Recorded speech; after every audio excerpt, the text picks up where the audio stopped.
Akuafo Pampaso Trusted Agriculture Show KFM TV Yadebra weye Ebanada ene ya wodabia ahani yesim konwani ya making sure say yebeka bi edi amakuafo say titiri pa no akuafo dadwene wo mobobere mu ene ye hawo eti edu sabre ya na meka cho sampa de bia de ba akopɛ na me de kaio mese ya kai wachi kakra kai papemana waduru na eduru baby ana uni ana mon kakra yensu agya yenko afuom we suan yema ye wo bi nkotwa bremra na nsa ne ye ne sa ye ne se ya ne ne ye nyina ye de aba beduru pempenso a etwa se ewrade ahye ne wani mo nyamama ye mu bie no eti sana etie ne se enne se obi ba no so obi sisi kue ni na tete apam no ane ye de akuafo fa so ne make sure say ye be makuafo aye irrelevant ewo society ne mo no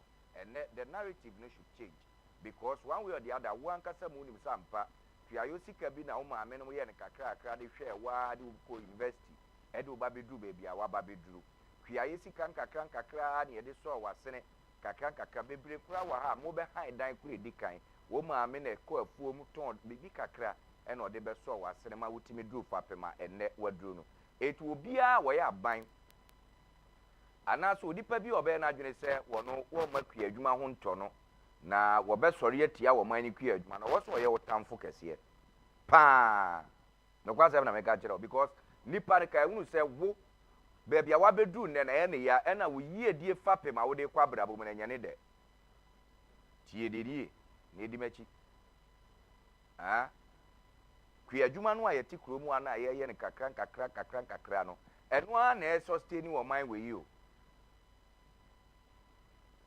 tia no pa nyankopon ka ho na onhyiraw se wo betena ase de ne nkomo a ewo ho ne edoso enkomo a ewo ho no edoso pa ye bebobo ni nyina so na me de amaw na wahun se ne ye ne akuafo nkomo ne beye de subsequent on the show no ye ne the Cattle Farmers Association of Ghana wo mo eba no dani yewra imam Hanafi Sunday obeba beka yensa ewofie ha enne na enkoma wodo a efa cattle farming adwuma no ho baby omo keka ko sese no yenya de aba betudwa se ye the livestock day no so eba enenti we de hurry livestock day no sese no aban na nya gia tum eti eba be celebrate livestock this coming September enunti eka ho ene cattle farmers wo president eso ebathia eti wo into the livestock sector. This is your show this morning and then wo mu wo nye ne kakra rearing of animals titrupa the livestock sector no and ehun komo pa ene yebedie say over the weekend that we all enjoyed so much to the extent say yenua no muslimin fo ekum wai wa utumu say kuyadwuma ye de kuyadwuma Akuafo cash out over the week oma cash out dread because o hwe wo mo enye nantwie wo mo enye mponchi wo mo ye nwan a wo ma cash out and it's nice. That is how we run the economy. Said ye be ya ubia within the sector. Me dey Kofi Frimpong amanso anopay. Mo ma me ntwa me homra na me ba enkomo no ye de ne nyina ebebre said ye medical aka kire wo no. But eni ani kakra me de be ma wa na se ye rato force and aba betudwa se ye koko Akuafo no sesei no koko no saban ne to a almost 50% they be make sure say ye be process wo man mu ye be hwe ne ye di ho nkomo me koba enen so no nkomo ba ko eda wo no ye wura John Dumelo enso de aba betudwa deputy agriculture minister wo de atudwa kire se wo be hia mabunu ne kakra na wo de wo ma wura tomato farming mu na eno so de ho aka de kakra egu ho a eno so ye be hwe na yadi ehun enkomo enyina ewofie ha ukọ ene Tamalia omoso womati asemde papa say the Maraba rice factory no eno nso womo abiem kuha ewo ho no mo ene no sisi no maka kire say adding value no eno ani the way to go eti Tamalifo ebeti asemde but the big question ne say Adentina enko regions na enyina. When we come back, we sit and talk about these issues. Ha agriculture, sector no ewo omanyimu. Mwa mi twa me homra, me ma there is more to it on the show. Me dey Kofi Frimpong. So on behalf of my producers, we promise you a solid show this morning. Thank you. Me bazis here.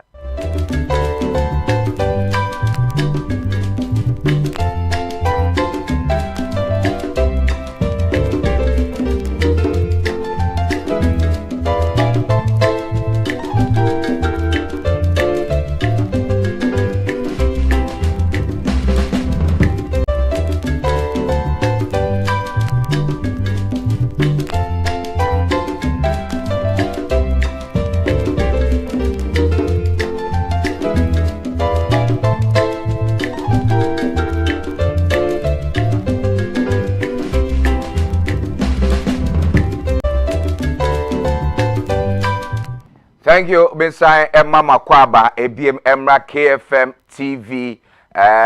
We are streaming the show on interactive platforms. KFM TV Ghana on Facebook, KFM TV on YouTube, Samsung on TikTok, KFM TV. Ubetime on all these streaming platforms. Ubetime, I enjoy show no so. Don't be quick to judge. Ebiana upie kra, ebiana e there for say oh maybe just show no dabi. Just go along with yourself, go along with your phone, and then make sure say ampa you still enjoy the show. Whilst everywhere, maybe I will be at your comfort zone. Na show no so etime akoyie e the amount. So let's move. And then and come on see me di kan you know. And then come on ho no mo a ye behwe na yaka ehun asem. But the issue now, mo project yura ato force and to screen so emame. The issue now na say no. Koko nsensem a ye ka no kromu ha akoye dedwa. Na wo musika no 6,000 a wo nsa nka. 3,600 isu a anya adwuma nyesa. Ena sisi ya no akwakopie se 2,600. Na fine. Yedi yaw de but fine. Yedi yaw. But the issue nene say ato the current finance minister of this current administration Eddie Ababe Tudja say no ye imported ye exported raw beans you know. Emfa ma amount na later ya san kwa kotona board which is good initiative. Say ano ato force say koko na ye wo kuromu ha. Ya ebe make sure say ebe dan ye be process almost 50%. Ohamu abu paying aduonum. Ena ya ebe tena kuromu a na ya process. Tieni a nice idea for every government to bring this. A strengthen the economy and help the growth of the agricultural sector. Etika to asema working no credit ya. Enka I think it's a nice idea for us to follow. A nice idea. Eti atwa semo a wo kai. Menim hawa ye nyina ye be fa no e wo bebia wo no. But I would like to go on the line and then talk to Yura Anane Boating. Na wono ene cocoa farmers womo a president. E wo kroma. Na mabisa ne se ehihye ya ye atode bai wate komobote sei kwan be ne ye be fa so na ya make sure say ampa cocoa no ye to no ye betinya dane de ane but one thing ne say sesi ka wo ho cocoa Akuafo still ye tibintua a wo ka so ato the processing factories, where are they? That is the big question. Where are those processing factories? Because ato usi starting from June year so that 2 year runway. So we want to know where the exact location of those factories that is going to be in place to process those cocoa beans. Ato, it's a nice idea for a government finance minister because they say in the cocoa sector no and yeah the Akuafo share the finance. Menkai was said the cocoa sector and share that Ministry of Agriculture and what the Ministry of Finance. So at our upper hand, say obetime san komo we aba for a public discourse. Ato has the right to bring out such discussion for a public dialogue, a public discourse. So that is why we are here this morning, to have a clean look at it and then make sure that we digest it, make sure that who are who show no. These are such of the processing factories that are going to be in place to do the processing for us. Yay. Who di meji?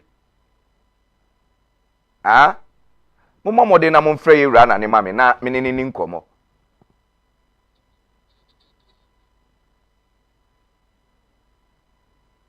What you say? Oh. Wow.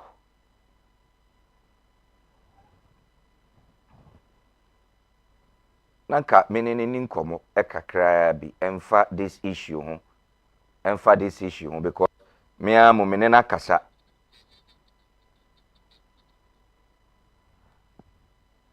Monhwe sa monsa beka no amamia because this issue e was a meneno edin komo pa fa asem we ho. E was a meneno edin komo fa because some one emfa mo meje me di emfa mfre no. No befa because I was a menene edin komo. Serious to a nation. E was a obi ehunu baby because ono ne da kokofo ni nyina no wo Ghana ha. It is a two kasa same way and komo be ne ne di kokoam. How are we going to get the beans? And community say sesi akoku akuafo esu no eyade a eno no eba beboa omo abusti omo ana ye ba be ye wo koko rural areas ana ye mfa mesinkran pumpuni mantem ha na eyade a ebe reflected to the system of the cocoa farmers ana. That is a big question. So something of a such, we need to speak to that.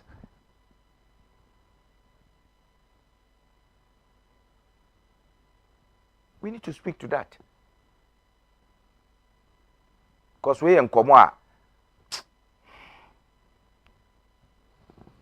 Now, I was here. Now, he addresses our issue no sharp. Because it is serious. It is serious for any country. Because a yen shishaya abane di aba. Na abane so de ba beboa. So ati ase. It be kwa homa ne so na mene yewura ana ne boaten akwa kodi nkomo. But no, abusafo mama ntwa me homra sisi e, mama ntwa me homra. Mama ntwa me homra seconds me ba sisi ya.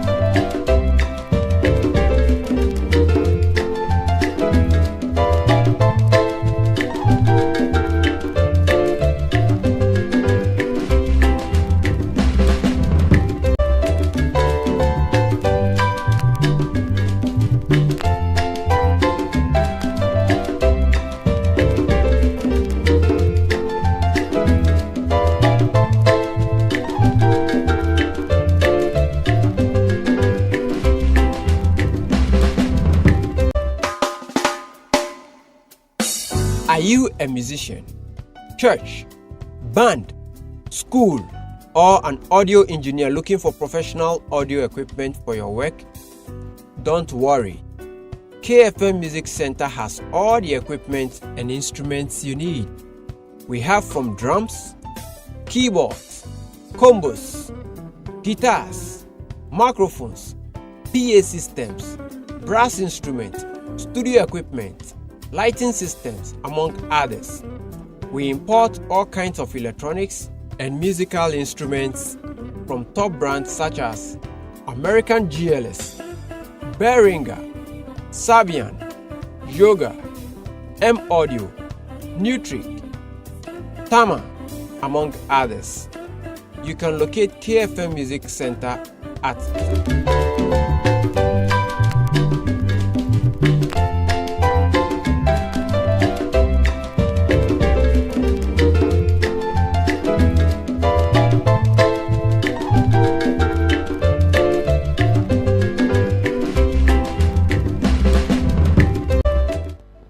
Thank you very much, Mr. Namase, to your trusted agriculture show. Akuafo Pampaso. But Madika Kacho say, Mami Kwa Humane so na many the president the Ghana Cocoa Farmers Association. Yira anane Boatin Ewa Humane so. Yira na no timinka. Me mo akwa ba no pedi back FM TV so. Yira timinka. Hello. Yira na nimpa cho timinka.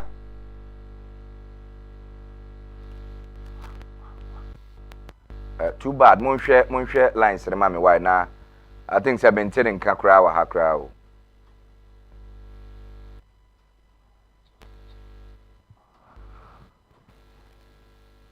You run an automenga. Okay.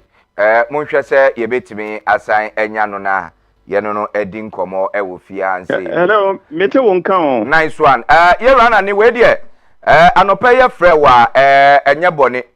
Na the woman nyina yetia the current finance minister Eddie Ababe Tudwa kyerɛ sɛ die cocoa beans na yɛtɔ Akuafo ne ho no sɛ yɛde ne nyina bɛkɔ amanɔne akwakoton ne de yɛnyɛ biem na mmom ne mu ɔha mu abu pain aduonum de yɛbɛ make sure sɛ yɛbɛ dan ne ne asanka ne wɔyɛ ayɛ mu ha na atimi aboa na saa asɛm yi ne yɛbisa sɛ ɛho nkɔmɔbɔ te sɛ na wakoye penipa woda eye koko Akuafo ni nyina anoi enkomobo emu jutum sei yo me chia omo a wo mutie KFM TV wo mutie radio yi nyina minua se dia wo kan sa pepepe okay enkasa na sese eba na se dia ye nyina ye nim no afi bia ana bre bia abanfoforo bebe bia no wo de sa adwene no ba ye be processing ye cocoa no wa ha ye be processing ye be hu an ya sese beans ni nyina de kɔ amanone ni yakoton ta na bribia tibia no kɔso ye ni hu tumi ene ye ni ahoden a ye be ye eka ho hwe edi so obe me ade value ho wa ha eye me de mi hu ne se oman we mu mpanyimfo a ye da wa no ana wo da no the womoba na so mu make proposal na ya minim adwuma no ye be frase efefefe obewie no won a ye de won betoto ano no be ebobo modin so be wia no ma na wadi be ba ho so no na nka ye de ko amonani mpo nso anenkeye edinti ni nyina be gina mpanyimfo a wo ye adwuma no sani wo mu security sani wo mu si check no ma ne ade no eno na beboa na emom te ye kasa da bia ye be ya mi mi wogidie se si ye process cocoa no Ghana ha ebeboa pa ebi se wo hwe amanone eman no bebre mu a cocoa ye nya no wo wiase nyina no se de bia me de tudwa no anye kura no omunya 136 billion US dollars Ghana efa de we cocoa de we de ye de kra de kono cocoa wiase nyina the global cocoa production okay. According to statistics, no much less than 136 billion US dollars. Ghana, any Ivory Coast, young choir produce about 70%. But Tika yen yano a year 2 billion out of 136. Ivory Coast in 3 billion out of 136. Yaka yemi no ediebomwa a 5 billion out of 136. Eka 131 billion. Wow. Eti wudi ya share sanshise ye wei. Eti senka ye niya ye diye kakrani ye adi valua. Enka sen ye benya. Eti no, ye no waha ebe ye. Na omani mpenyimfo ni wanga ye di wombe tutu edwuma no beboa ama na koswa. Enka ye ade fanka Akuafo ye mre bebre. Anya hwe no, nkwan ye da ata no ye bese bia no. E bia ye den ye nya bia. Yadi bebua oman no ama oman na tumpon nanso me ne wo kasai ye mpanyimfo yi beba wo mu abɛfrase de mfidie agu akwan mu aye emranti a ye bɛfo wo mu ama wo mu bɛhwɛ wo mu bɛwia ni nyina nansan mu te ya eye CPC wante se ye sika wo mu wia wo ho no mo enye sika kepo enya senketwa hyehyɛ ne wo ho enti bi de ye process no wo ho ye nanso ebe ye de da bia ye de ya no bɛka ya to atwene okay yewura na ne asamba ko ewo mu ne se yewura ato forcing kire se eye bosumi ya na saa enhyehyeye no ebefrasie bare nkomo na ye bisa ne se sese akoku akuafo ebinom edi yawo na ebinom so nchi se akatua ho nsensem ankoyi ene ade yi asemi ebetimi ayeyie nie asamba akoso a obi so ebisa de se na processing factories de kura no ehene ye beye no as we speak now dodo ahene ye wo krom ho a yebetimi dia meet sa market target no eno na menti na me so me ka kira wo se dwumadie na ye ka ho asem sesi e no it's easier said than done mresi ye be ka sensi ye be ye na asem no so obeya afeni ye sa kosi processing factory for frana ye wo CPC ye cocoa board ene mine mu mpanyimfo na ma ye star PCPC ye da so wo ho nye se ye ye afiri ho sure ye de na gu ye enti se omo ba be ya media mi hu ni se adwuma ye kase obi ye no enye adwuma na ni se obi se wo ye adwuma na adwuma no ko da bi ye nhyehyeye enti so mbetumi di nhyehyeye agu akwam na ye ya obi ani obi ya yewura Kwame Nkrumah obeye mfidi dwuma bebre de boa ye amanyofo ya na wo mu aba begu ni nyina yenuanom akrachefo de wo mbeto ano wo mu na abewie sika ne no me wo mu ama adwuma yi nyina guyo broni beba obeba be ye adwuma fe woni beba ahoso ni yenuanom no wo ma wie ni nyina na adwuma na ye basa enti ye ka politicians asem na ye ka ye nia nso ye suban a ye de ba be gina nkrofo nwuma mu aye no bia na ene ye mom ye nyina ye ntwen adwene susu ne ye nsakra no man no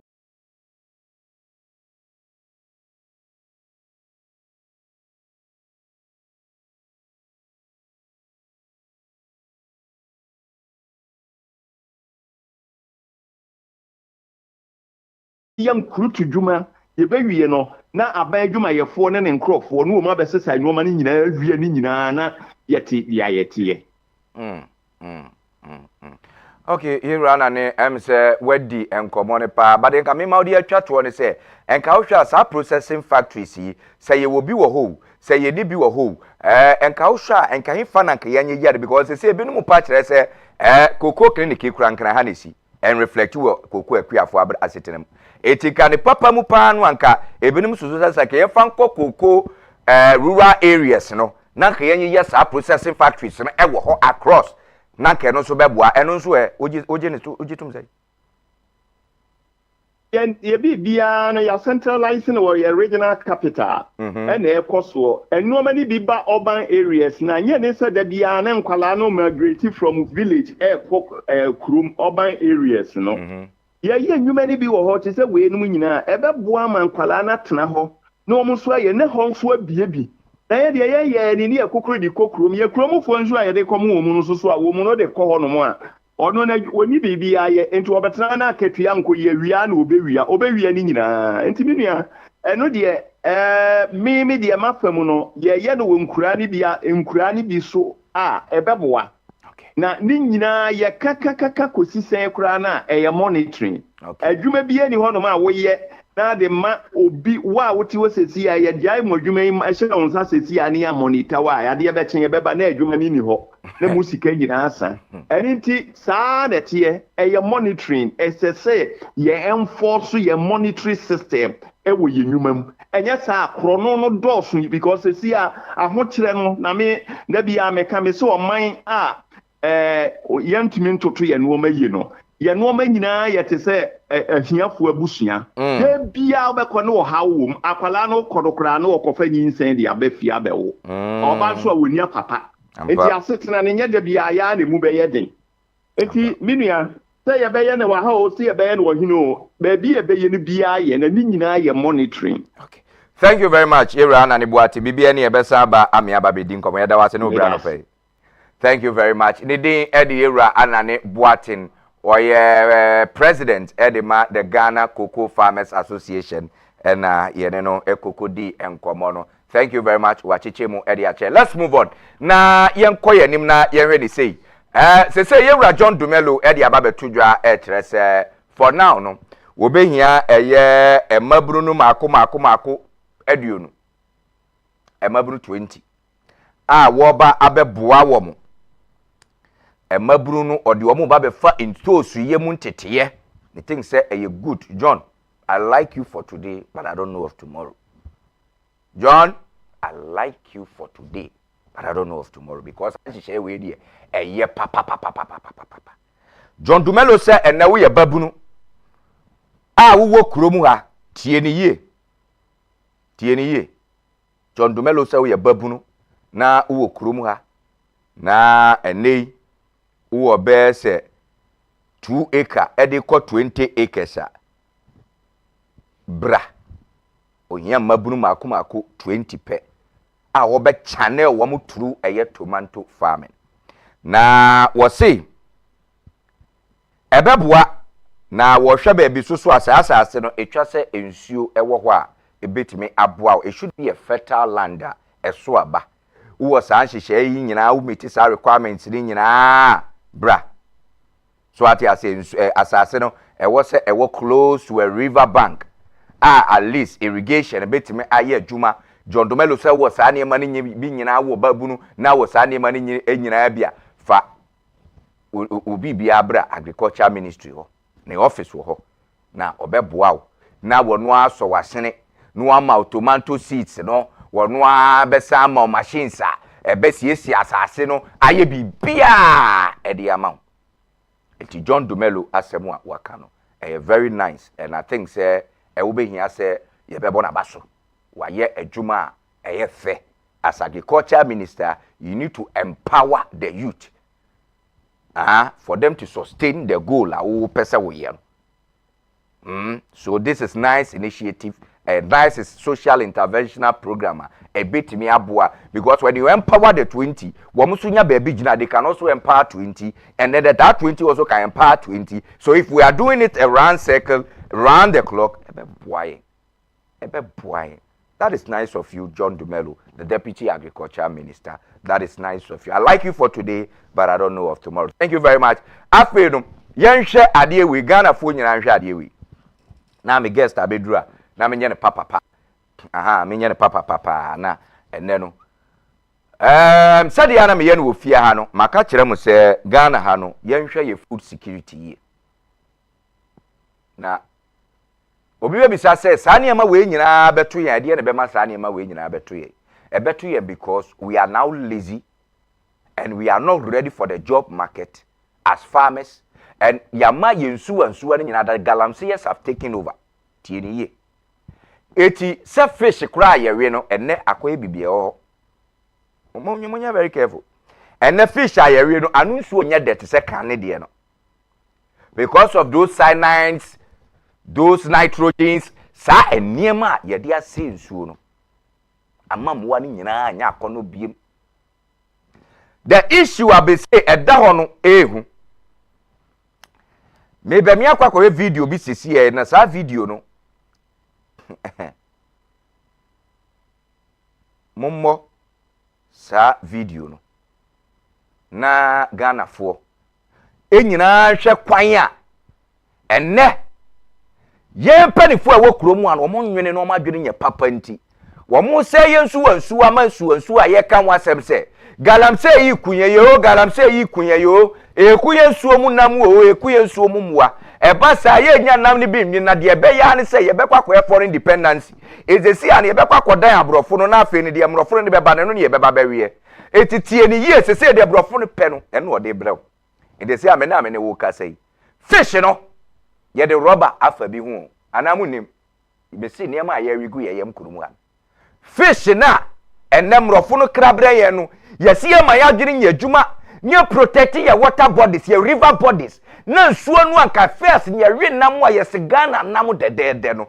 Panifuo ne di wo mo selfish interest ne wo makono boni ene wo madwere boni ne wo susu ye boni no. Ene de akọ no.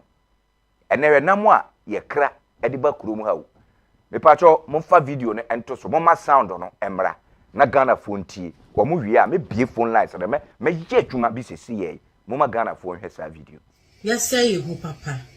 Every Miss Mabel Wampesi, Jamba to two mackerel, be neither. My media at to my bianishu. You got all beer.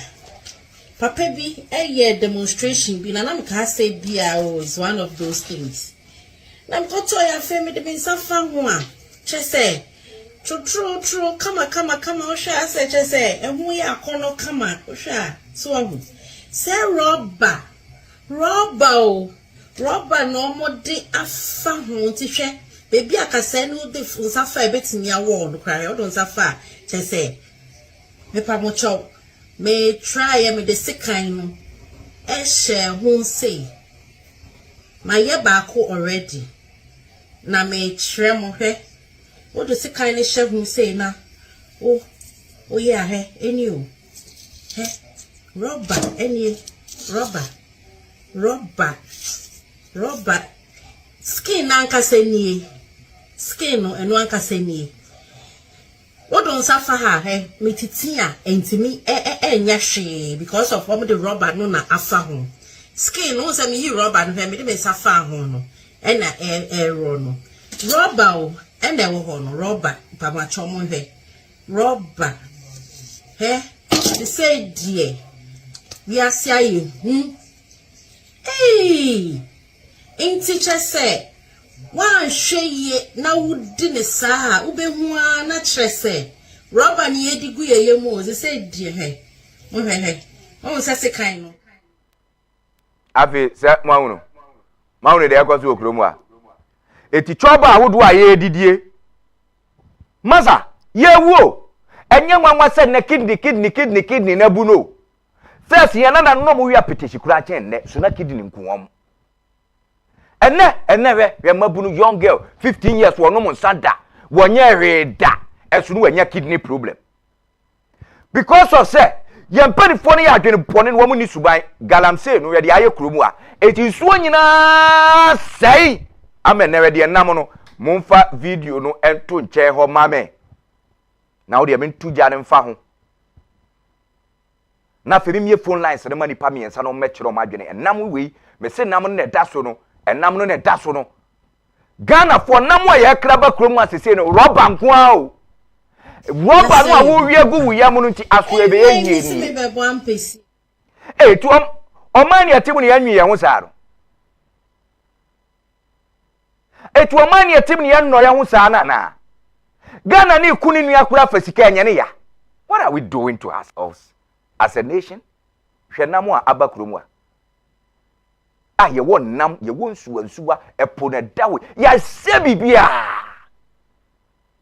tinam no kra ye nya bi nwe etido be kokra bare hwenam a wakwa de abawo amanfo e consume otinye mami should be fortunate say obehu na ade we ya masa oni mo are ti emperifo ne me apo yesuo ne ho ban ene nya dwempone ene nye tirimodin ene nye susu ye bone na ye wo mo a why can't we protect our water bodies na ye mfidi ye ho nam we can do this and do it better mumma me fa phone line me mie line into money pa me pe na be kire wa adwene mumfa fish ne nto wo mu de mumma fish ne video ne ba ko nka mu wia na mummi ahoma no mumma fish ne video ne ba ko nka me time aso na me guest mra mumma fish ne video ne ba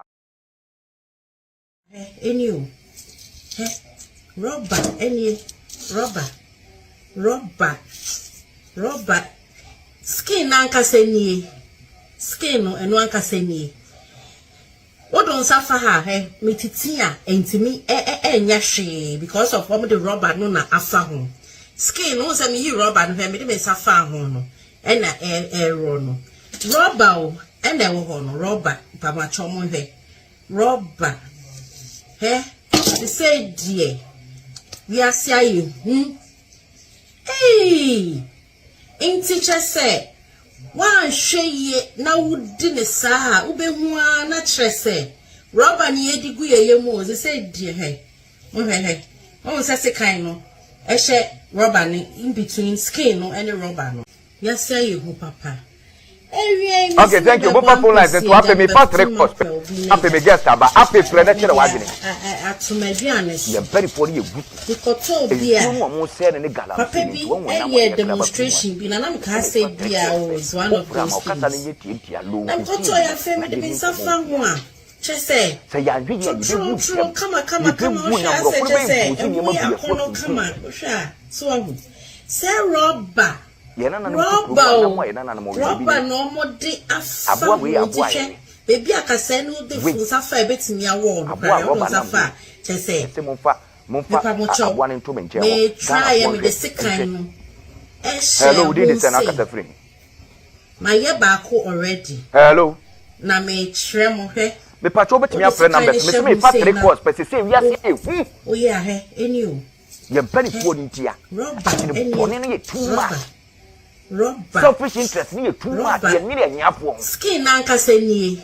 They can one can be. What don't suffer her? Penny be kokra na mu ya ba. Enya hwe. Enya me no mi ya. The robber no na afa ho. Trouble afu ya anya ya. No say me robber no me dey suffer. suffer. Enya be sa ni ma we na. Ena error no. So why do you go with this? And there were no robber. Guest na me fa. Say dear. We are saying, hey, in teacher. Hello, did this and Akasa free? One share now we did the Saha, Nathaniel Kasa free now. Robert Yedi Guya, they said, dear, hey, oh, says a kind of Nathaniel Kasa free. Robert in between skin. Madina, Nathaniel, mammy, too. Yes, say, Papa. Miss me by one PC, thank you. Me pato, me last caller, me for last black now, me do my getting na. Me guess I am ready. Me say brother better wa dwene na wa ye wini. Na wa ye wini. One of those things. They don't think about the poor. They don't. Hello, we did this and I can separate. True. Come on, hello. And we are kono come on, so oh, Premier Low TV in the name come hello. Munini Priso, a tentem, they say, oh, Premier Low TV, a serious business. You pay the parent, now I crabba. Now, every one way you encounter, share your experience. Let's talk about this thing. And you're for national discourse. Let's all discuss this in a serious already. As a nation, and now I hear crabba to say, what are we doing to ourselves? Oh, yeah, you will also get a crew, young protect what happened. Magalam say for hello, within the Senaka Sefri. Skin Nanka say morning, the Katatio Katafri. What don't suffer her? Look at the picture, man. Because of the robber. Okay, I'm a summer, mammy, too. Skin knows a me robber, and they suffer home. Robber, and then robber, Papa Chomonde. Robber. They said, we are saying, and hey, in teacher say, one share now didn't say, we not say, Robert, you said, dear, no, says a kind of share Robert in between skin and a robber. Yes, say you, Papa. Thank you. When you free, so I'm in for last caller. I deal with a serious matter. Ya what the member I deal with a serious matter. Trouble, what do I have to me? Hey, matter, it's a gun and pretty for fun. Fish in rubber. Robber is a fish in womb. True. Come on. Say, and we are kono come on. So, say robber, no more de afa ho teacher. Baby, I can send you the full suffer bit in your wall, cry out on suffer. Say, me pamocho, may try am the sick kind.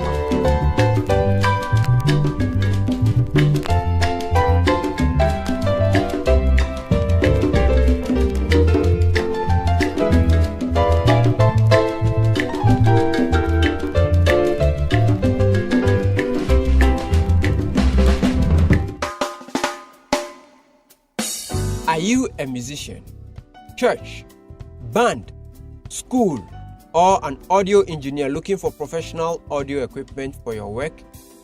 Don't worry. KFM Music Center has all the equipment and instruments you need. We have from drums, keyboards, combos, guitars, microphones, PA systems, brass instruments, studio equipment, lighting systems, among others. We import all kinds of electronics and musical instruments from top brands such as American GLS, Behringer, Sabian, Yoga, M Audio, Nutric, Tama, among others. You can locate KFM Music Center at Zongo Lane between the Benjilo Building and the Children's Hospital. You can contact us on the numbers displayed on your screen.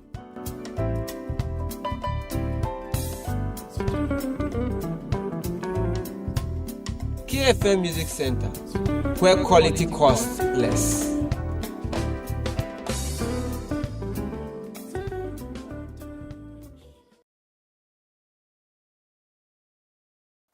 Are you still driving fuel cars in this modern era?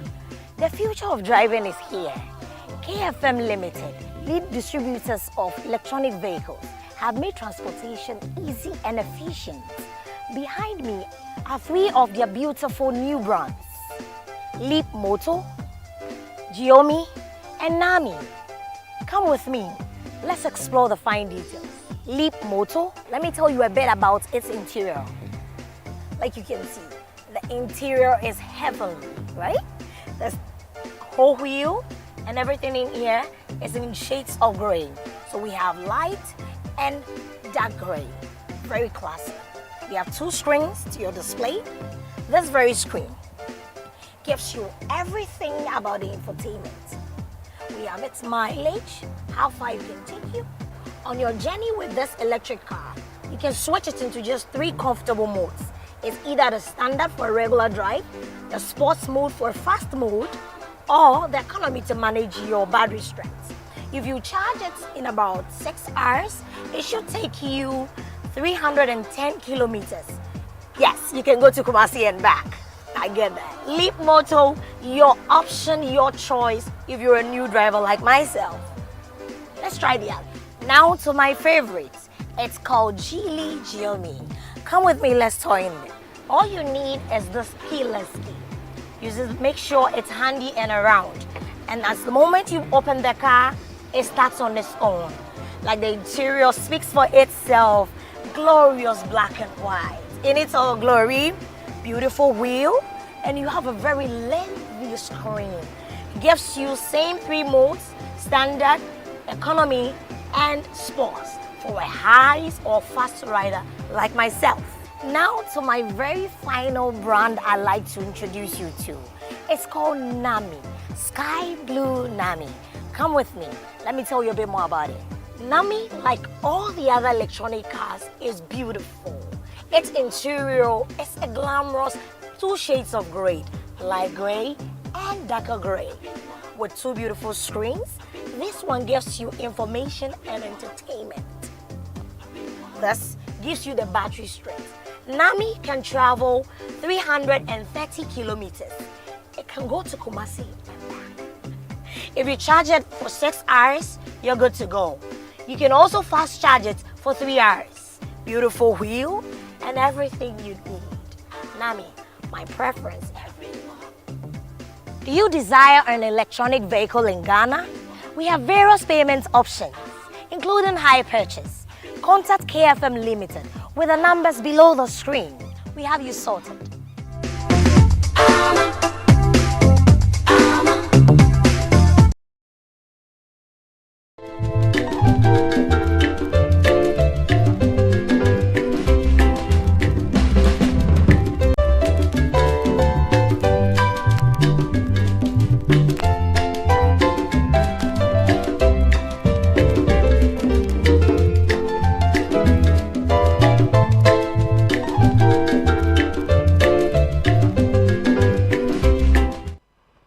Abusuafo mensan mama kwaba emra Akuafo Pampaso na ene medical aka kire se enenso mene eye panipa baako a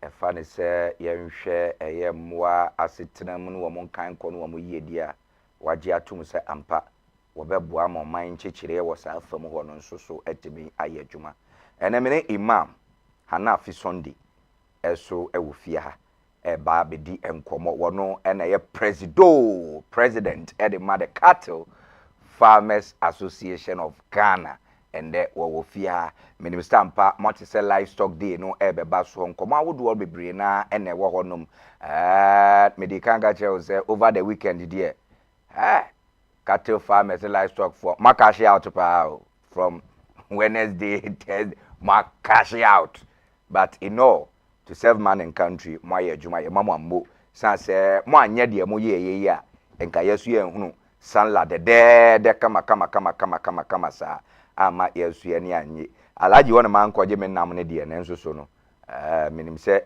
meje thank you very much and imam ewo fia say mama na kwa ba but one critical way be imam am kwa ba anopa imra KFM TV so okay ye nia bibia e boko de boko mo so mo ti say ye ho ye papa na we Cattle Farmers Association for members no bia ho ye omo nyina chia mo omo chia ye wo ye ji omo so pa but ya ka chom say last week no the omo jeje ye no wo maje pa wo ma de so say this time around so omo ma ye nampa emi awie ye papa ye damase so eni adwuma pa mo ye de som oman Ghana alaji ene anopai eke won komo kakra ye bedidie pa but alaji the issue of public accounts committee say the Kanda side honom na me say yes livestock market bi or yes Monclosi in a down so na Kanda residents no so raise concerns over cattle on the streets and also so how kakra papa recently even the Greater Accra regional minister so raise an alarm over it say Kanda Mox na nchen ho no anyway no ya hadwene pa which o issue date is on the 30th of May no was some vacate free ho no mo disam komo na chi kakra am say that's ni sa akwenya we and very important say ebetumi enya akwenya aka bibia fasa assembly ho bibia livestock de ye di chiri na ne ayenima ebetumi aya ebeboa nya ye wo sector no mu no na ebesan aboa oman no ene na ye botaye okay ye botaye nya say we are like self-centered say ni aye penkwa na modu food penkwa da bi ye bemboa oman no ye hwe say ebeboa yen na asan boa oman no sure inti em say asama wo kan efa anentwi a omone nam street urban areas no yes ade a in fact yenyina obi anu a obeka say ade ne ya ade a se fata and say emfata but however no yeah say depend baby a wo your system no very very somehow in shishe yeah na wo form kakra because sometimes no obi wo ho a oni bibia ye inti no ebia na alternative bi na wenya e na opese oye business no business nso a wo be ye no so no the capacity no so no very down won she dan ni that capital say wo kwapa asase bi ti bia ni dan achi kakra ni papa ja na plot kakra bi wo dan achi wo so otimi di ye bibi inti ono no de no ono hwe a ono ne side no is okay because ono sa ebia sika kakra odi be sa business no sa sika kitu ebia odi be to ne ntwe miansa na nan ana mienu bia obehwe omo no so kase okwa akoto asase na che say there's no business anymore ampa inti no na otiki advantage e dia manage meanwhile no is not the best advantage no so emwa obi titiri no oman mu ni nyina exactly inti no ni agina so ni say well it is not befitting enya dia ese efata sure say anentwie ni nipa bebom as at one place na omone na mukwan so ni nyoma ense mfata but na anka yeso ye advice ni say anka be ya yempe kwan foforo na ye nyina antenase na yenkasa na yenhwe say okay sa de we no ye nyina anim say oni a oye no kra anim say it's not the best because ono kra no ha no but as only option so what president you hwa the safer way no and listen at the end was yetimi have a public discourse over na yenhwe say betimi aboa na a resolve sa enkomobo nyina na yetimi move forward as on mine. I'm say enya ade a ye din very easy. Okay. Because ya mitaka say o kachiri obi say nia wo ye ne enya ese wo kyerɛ ne nia ese wo ye. Ampa. Ese wo kyerɛ sa ade wo ye nye but ye ne sei. Ampa. Nti no eno nti na anche ye kura na ye kura no saa asam no ekɔ eba na ye dwendwe no ho wo ye office na ye ni mpanimfo kasa. Nti no ye agye atom say yes ni ese ye ne say yetumi changes our sector no. Sa movement na sa activities no. But sisi ano kura me ne okase no ye konya asase bi ewo Ningo Pram ewo close to your friend saying Central University. Okay. Asase da ho ye kase pa is up to even 1,000 acres of land. Yes. Nti no na ye person ye be ya ye ne your friend saying penimfo mayor ne mo ni MC no mo amowo like Temaside ni penimfo or the government ministry ni any omokasa na ye hwe say den na ye betumi aye wo ho na ye propose bi aban asase no asase ni ye asase ye na ye ankasa na ye acquire sa asase cattle farmers for modia. Yes, cattle farmers so enye directly say bi a dia sa but it's a leased land. Okay. And na ye ni dia ankasa no so no is a patron of our organization. Oh wow. Okay. Nti like were you a pepana basenka ade we da. So what do we also do? With it. Wow. What do we do with it? And I just say like na ye proposal at least we be able friend to say cattle village.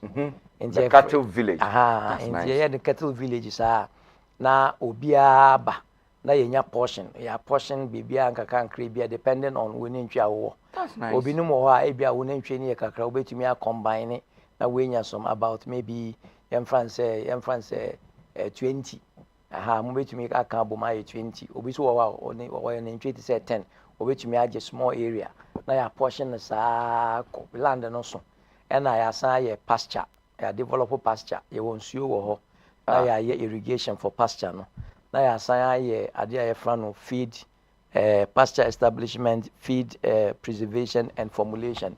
Na ye acquire say e ho de wo kwa and anything about cattle we ye bibia wo ho. And I a nice idea. And ebema even some of the youth no kra be sua pasture establishment ni preservation ni ade enti no say omo hia eduane kra na it is still ehwa no ana ye be offer eduane no enti asase ne betimi aboa mama sa dua enuane wo ho ade amoa ne bedi nyina mo san kokuro mu kofa na san pressure ba say bibia enti na ye the cattle village no cattle village enti be here some paddocks inside. Yes. Apart from say omo ye semi intensive. They beti me be omo no omo nanti. Yes, because all the omo free zone. Nti omo banso a na internally no aduane kakra na omo aye den. Omo edi nti no e ba na sa na nipa kro na ade ne ye ne dia no. Management so wo. Nti at the same time no obetumu ankasa kra de wo bia obehwe mmoa no so opa. Odi obi a obehwe mmoa no so betumi aba ho. Na obehwe mmoa no so ama. Open so obetumi gi ade ama management no mo take care of the animals. Inti na wo dey say so na kakra no mbegi wa no man. That is nice. Now there is an agreement. Inti wo ba beton ye befa no say ebi kra na ntwe no kra na ebi you even pay nothing. Bra wo ba beton because they are infattening.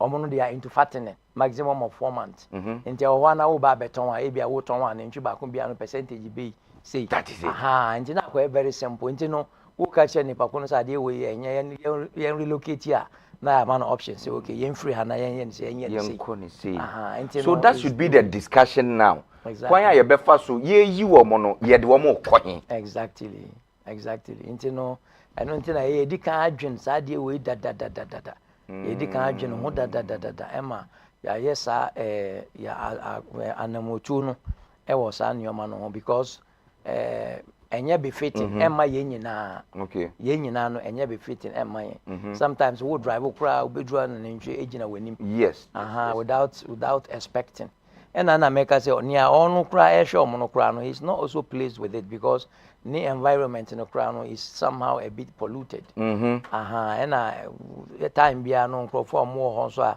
omo so e kasa ni nyoma nti no the best way you say yes your kurom yes your city like Greater Accra. There are a lot of things to be done in Greater Accra. Aside the no kura you want be brave or I say yeah. So we call street so be say nkrofo to turn nyoma car kwan sometimes you know say yeah revival and I be say we shouldn't target a certain group of people. Exactly. We should look at overall way now a bit mama ye ho forever. Nti obi akura oba ne nche na ka chense ade we nya obetumi appoint aka church say odi ade we su ye so no so nya ade nti na we ja ono na because first na nanka jenifo na ewo ha na ye say wo mon kwa je exactly wo mon relocate wo mon ko ye e ka ebetumi ama all areas wo mon so involve into sa we ye position wo bia na ko man ni mu enye clean exactly nti wo hwa obi a o ton nyoma ya ye ka kwan ni sei ena ya ye pedestrian omo nante ebi omo nti obi a omo ton nyoma no omo age pedestrian no omo kwan nti pedestrian omo nam ka kwan so ena obi num so a jump sa irons no aba be se hye omo nyoma wo ka kwan no so ankasa nti we sa nyoma we bi na se obroni bi ana obi free advanced countries na oba kronum na ohwe ensa na o say your problem na yesi ni pakone ye well because of ya baby a wuti di anka e bia wodwudwene wo adwene ko deep a anka won ba mbetena ha car si twom car fairly break as it is a matter of a west issue internet say collectively no but ye sector no na ye kan ho asem bet me kai say we need to check well. Because sometimes we call other chrome, sometimes we nya see chrome, especially Greater Accra city. I say one number left and right biano. Left and right biano. Very beautiful. So that we chomukwa left and right. Obi ba o man no mo be obefe bia clean. When was that new man ntino ya to say ya dey say yetu anamo na yetumi take first step. Oh, okay. Mo farmers ni be edidi nkomo on how they are ready. They are ready to even move. Exactly. Oh, that's great. Exactly. That's great. Okay, Alhaji na yenhwe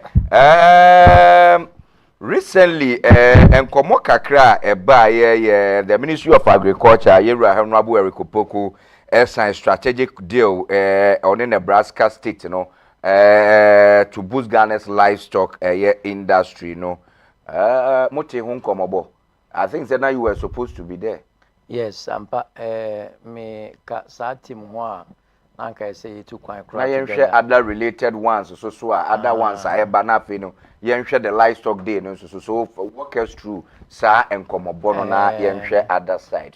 Say sa Nebraska meeting no the same thing championed by Agri House Alberta Nini team any in collaboration with the Animal Production Directorate under the Ministry of Food and Agriculture, any other key stakeholders, including the Ghana National Association of Cattle Farmers. But and I'm say sometimes akwenya na eni ho papa. Inti no adwuma no dos.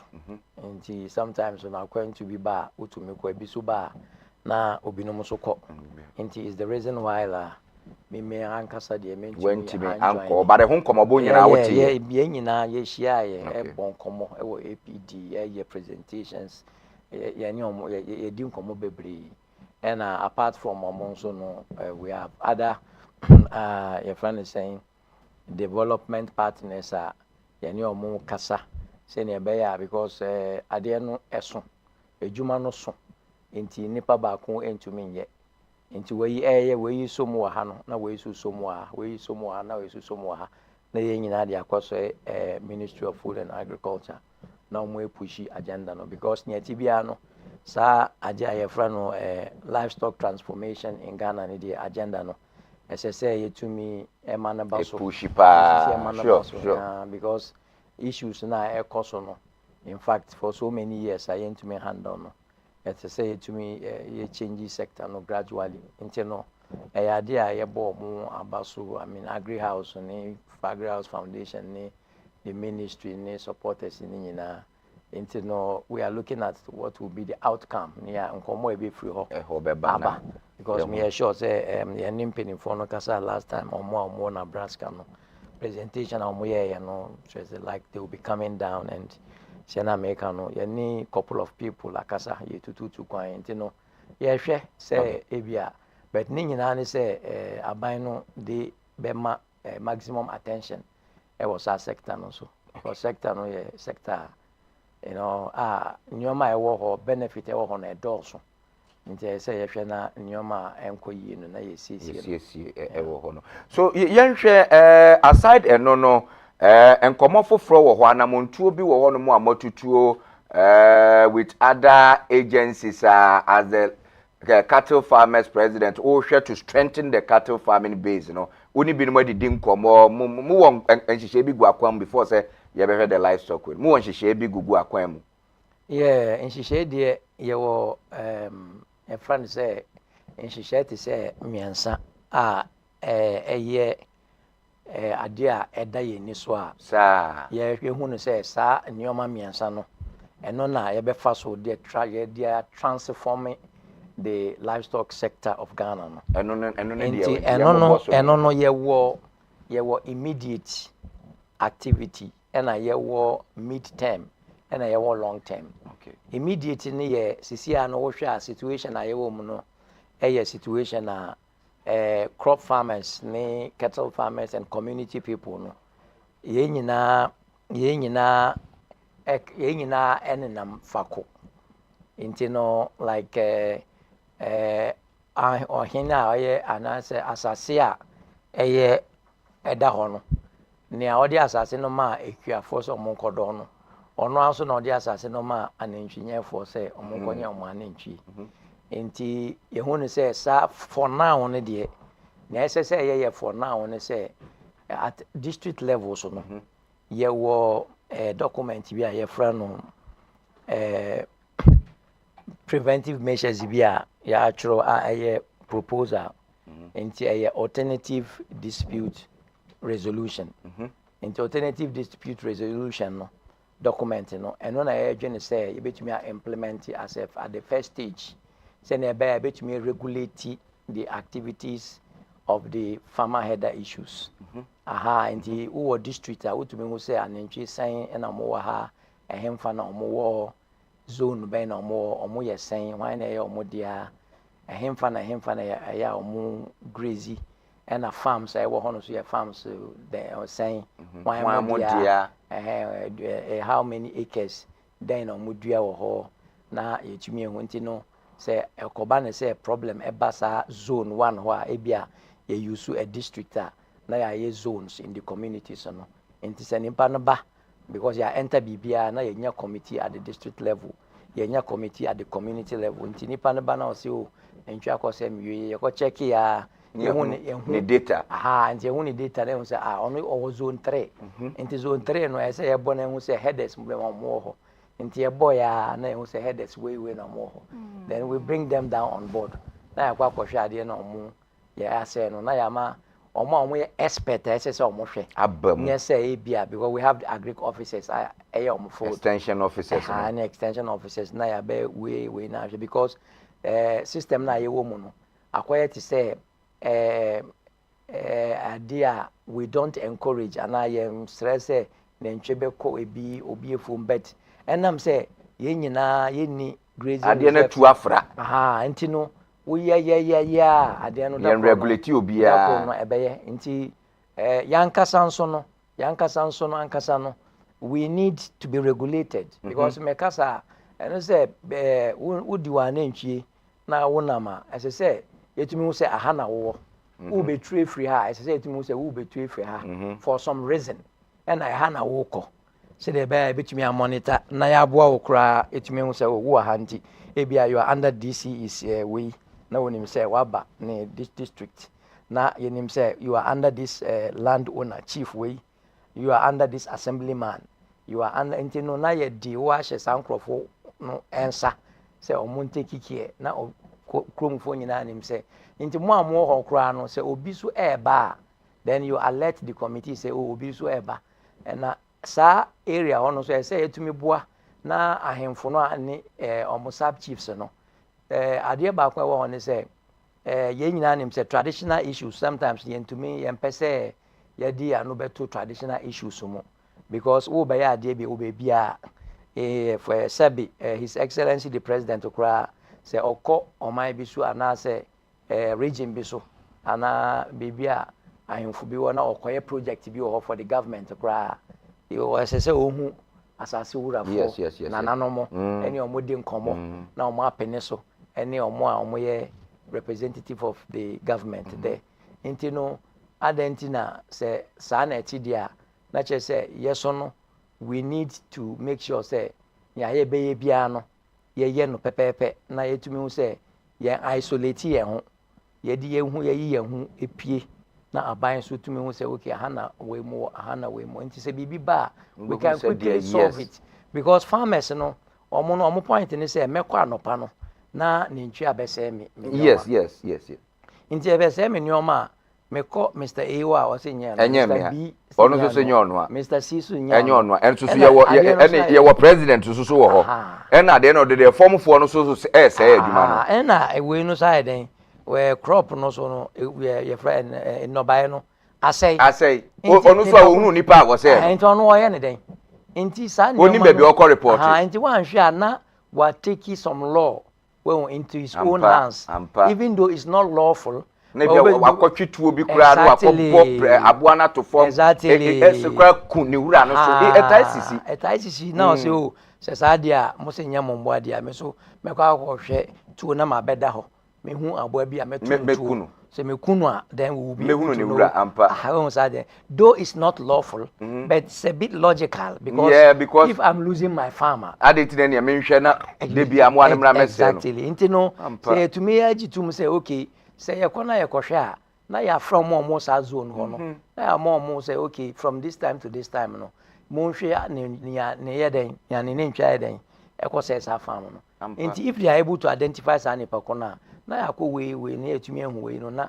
nipa kona compensate na farmer no nim say me kọ na nantwie ase me fukura me warehye mu say ye betua that's nice well enti ebema and ono so restricting say wonim say sisi a wo no bae ye say wo no bae a ye be compensate wo enti wo so no ense say wo bu obi ense say wo kuma na ntwe ense say wo nti wo dia no wo dia no wa be say no wo dia just go to the authorities na report to case and we betumi do phone kura atwa na dia akọkire say the SCDA enti committee no data no and through data no so ye betumi hu the exact person and committee ni be ko enti omukọ ha o message the damages no no mo etumi hu say ade we say into omutumi hu a na akoye very very simple to be able to discuss into no na ye plan say even within those areas no kra no ye betumi asset ade a ye fra no sa a fund emergency fund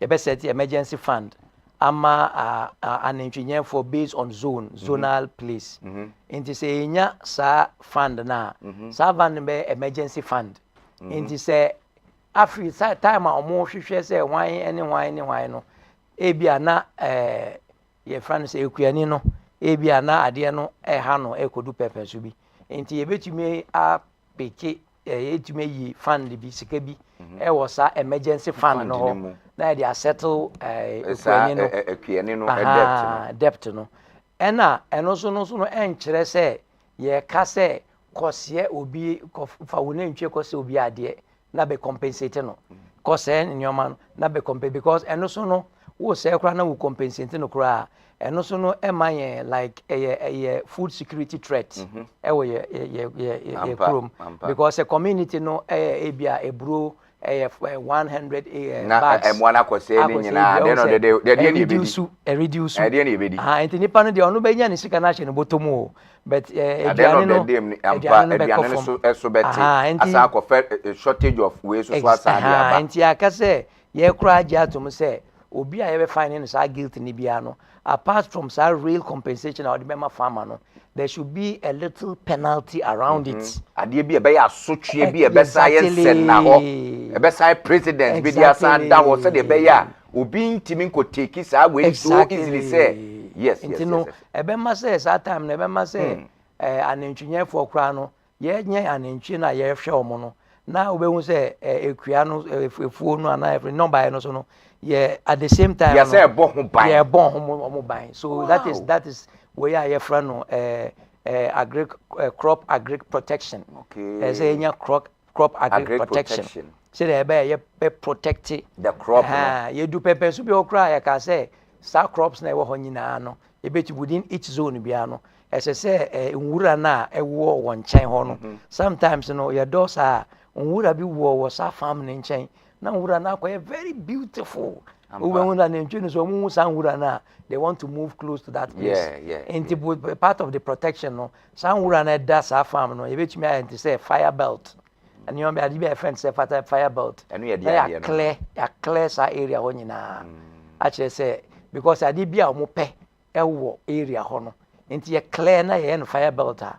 Utumi hu say between because obi no omudi omu na ntwie beko sa friend saying farm no. Omudi na ntwie no ko ho intention na nye say to go to the farm. But there are some grasses. Bia hu say ho no e ba no sa hu say grasses bi wo sa efuna no ko nti ono be ka say o person ni ntwe no ko resa grasses no nti ntwe so mo ko almost spread long nti almost spread long sa na se nipa ne ba kwa na mienu a obinum we chire na obinum we ni nti no se omo we sa we na omo ben we na sa omo ti we ni nka then they quickly hear them nti sa grass ni etumi yi free hono a nipa kura no onim se sa grass no kura ni ho a obeka se odi na ntwe kura kwa kwa fa na kwa kwa nti no there are a lot of issues there are solution ni de ewo ho attention na aka say ye di bema say ye nyina e beji atum say ade we ye be ye in the say na ye first one the second one no because ye ntumi continue because committee no ye be say sika omo betena se ombeko for how long can we sustain that committee to be working the funds and in your man nti say edu pempe so bia ye move to the second level I able to make create grazing reserves and corridors I able to make say okay ahani komo mu ode na mebre pa komo ne grazing reserves and corridor no and na the second way no nti eno so ye move eno so e kwa ekira there is a land degradation and feed problems in Nyoma. In the the land will be skewing because population is developing and a farm project in Nyoma also developmental project in the land is skewing. In as I say to many portions within the regions and districts. Because I had a portion and engineer for now corridors locating from one grazing reserve to the other grazing reserve. There are corridors. And ebechimi say ebia that is actually time na ya cost second way nti eno so no kakankra no na from now no ye adopt to intensive and semi intensive system no gradually na ye adopt gradually now nkrofo migrate from open grazing to intensive and semi intensive and one ye won say we need to empower our youth they are the inheritors of the industry and we empower them also we empower them with technical knowledge to be able to have the knowledge of animal husbandry. Into gradually, no, now you reduce sa nyoma mwana omo outside, no, now you confine it with the knowledge, gradually. Into when we say, now you reduce number of those animals there. Into now you assassin. Then we change the animals by genetics. Now you upgrade your yeah, semen. Say I will see in Nebraska for nyoma. Now you semen. I inseminate your no other crossbreeding na yenya milk bebre nti start time do a obe say won hia na etwe bebre kura won hia na etwe kakre na we yenya a lot of benefit nti no those are the three steps I to me say you take first step second step and third step won say sa clashes na ye ka ho asem no obi wo ho a me ye ohene me wa asase nti wo ba ebia traditional way no they deal with each other nti no wo de na ne pakono na wa ama na okọ obi so ba na nya obeye no na waye na ono so ko ebia na wo community no wo capacity they cannot carry that wo hwe ekuaye wo ho ekua form wo ho any nobaye wo ho no a maybe sa community no can only take 10 hairs or 20 hairs of animals but enam say no regulations in assassinate ya media nti obi aba wo de financial bibra na ko na kofa because yen regulative nti meme na me wo masase bra be gine ko e wadwuma se be ho obi o be ko ye de yen ho nwene ho nti se committee no ho sa yetumi hu say okay zone 1 is under who chief ben amba committee chairman ben wo ha wo hwem chief ben and a land near the ampa na yetumi hu say okay sa zone no so no anantwie dodo osan na yɛsɛ ebetumi awo zone ho a yɛhwɛ fo na ɛwɔ hɔ na wɔbɛtumi awo zone ho a bibi abɛyɛ brɛwo nti sɛ yɛgye saa number na another other animals ɔmpɔ pɛ sɛ ɔmo ba na ya chiro aka chire chief ni say wo zone ho ayema e wo say wo fa 5 na duro eye emfa 2 kura me kan obi emfa kwa another zone exactly wow and these are some of the things we can do to be able to regulate issues and ebetumi aboa recently na me Damango on the 19th yene and I'm say ho na ye kwa National Livestock Day for this year nti ama ye ko inspection kakra nkobo Ministry of Agriculture, the Savannah Regional Chapter, ni MC no mono nioma, eni omo kodi nkomo. We even presented alternative dispute resolution document no. Ema obi anim say ade we je ade ejuma at least ebeboa. Nti we mistake a we be hu say wan kasa why mistake. And na ye nkrofo no so no nkrofo ka say sometimes no oye be charge a na ye si kotua ebia na ade no ye 1 bag of maize. Na ye si kotua 10 bags. Na nia woni no wo problem no ono ankasa na abedani judge ono say me na me asem na ma dani judge a say I will always be myself and I say okay say sadia na yes say you train all stakeholders say okay sisi ano all stakeholders make us say like the police like assemblymen nananomo ekuafo anentwinyefo obia ye train omo say okay wo bedo your friend say 1 acre of rice. A saying I cultivate 1 acre of rice. Saying I cultivate 1 acre of maize. Saying I cultivate 1 acre of beans. Inti ni na yetumi ehu. Inti ehu eno so a na ehu say wunya the maximum yield after harvesting na saying I say wunya. Inti obia nim say it's just like me the fanto they say elections are.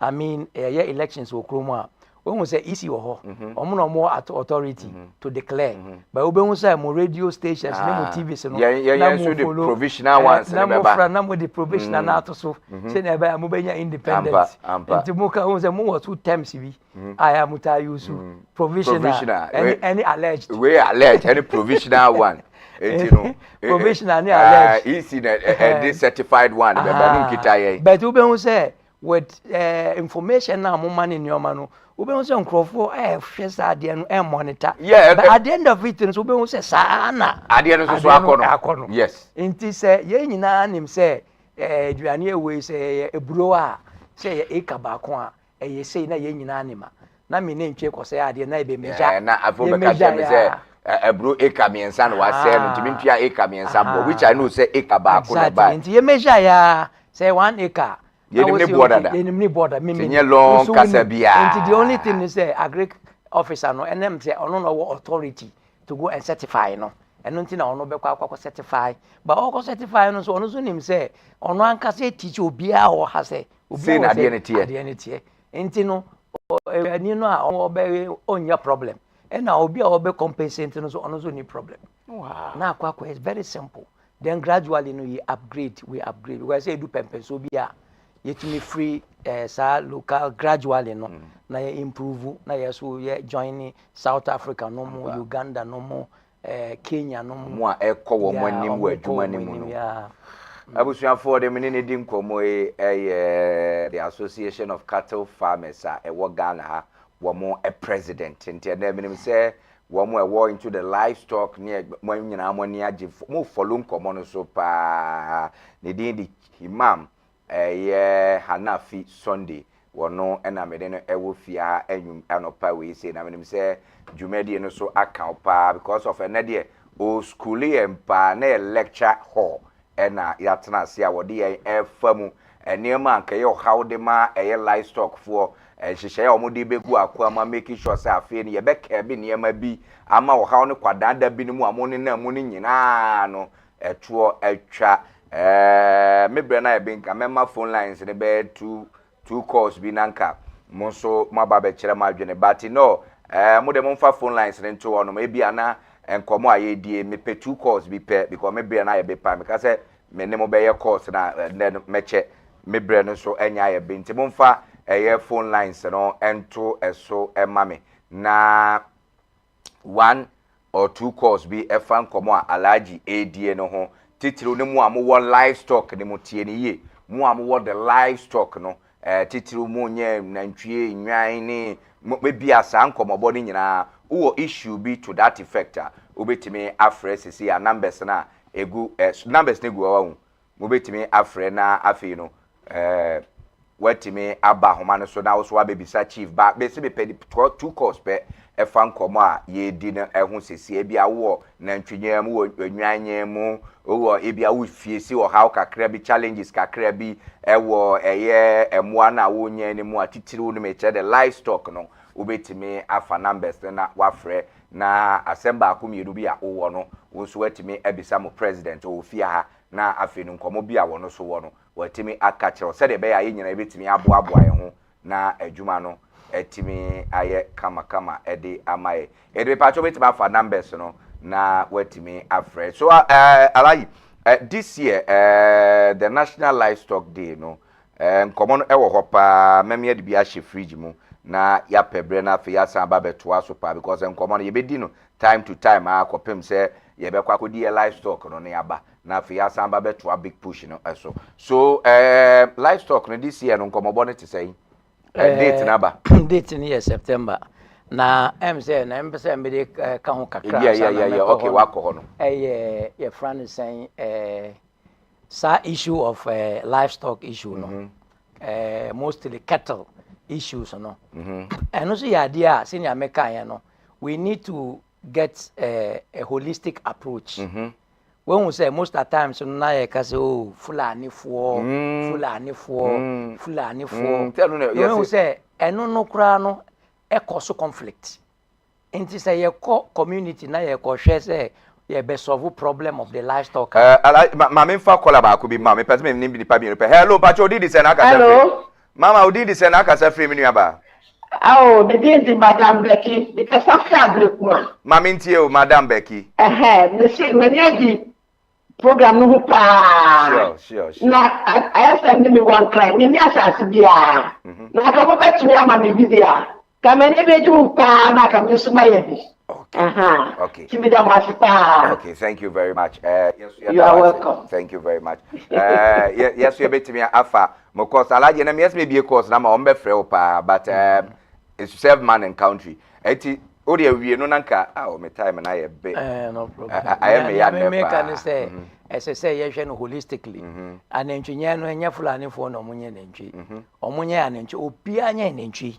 tribe ba ku bia ni Ghana ha oni nantwi nti ye nyina ye dia nti ye ko solve problem na ye fa no say fulani problem na ye ko solve problem na solve because we ko fa fulani for akokotena ase na we jai other tribes na omuso so nya bi o omuso nya nantwi nti no ye mfa omu nyina mbom na ye nhwe problems ni nyina in terms of data in terms of animal health issues in terms of farmer header conflict in terms of nyoma say ye nyina na ya kan nyina bom cattle theft and rustling obi ni problem we our problem we in the livestock sector no as a whole and a farmer header conflict in one of the key issues as because I know you the alaji ba farmer header issue no on our next show no me di ho nkomo holistically ni nkomo people need to understand sir ehoni yie pa ni ye hwe bebia the cost no every how why betimi manage enema e wo sa ehoni kra so our next topic of discussion will be the discussion on the farmer header no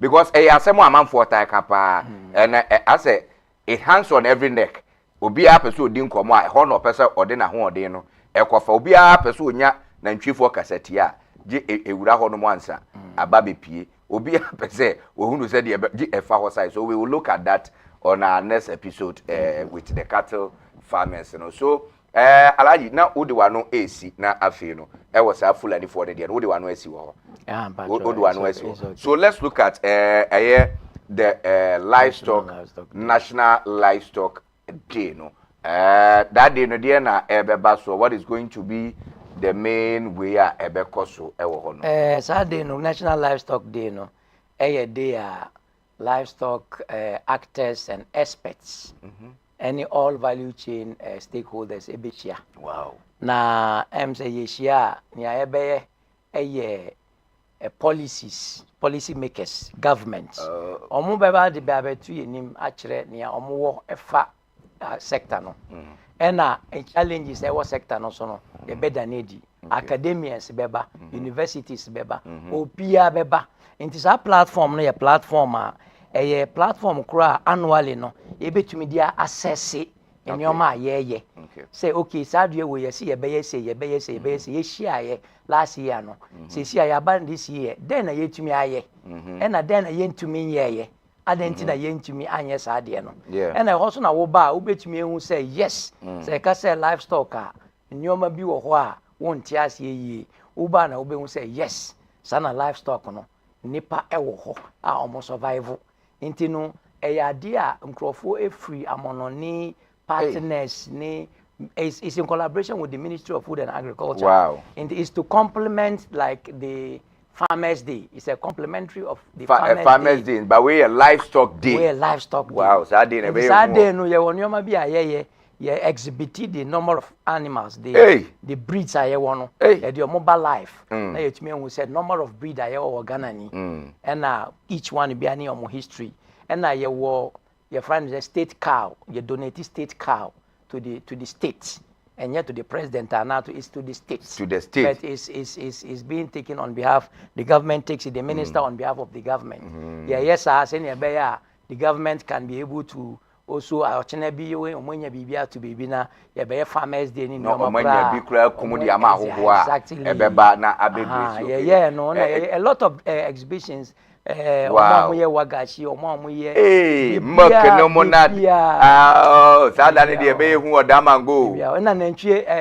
discount meat sale. Sadano. Discount, yeah. Sadano was Kakwana person to Nigeria, and only the best place. Yes, and I hope I say Otonam because I would turn them to say your friend is saying 50 CDs. Sadan over Tonam 25 CDs.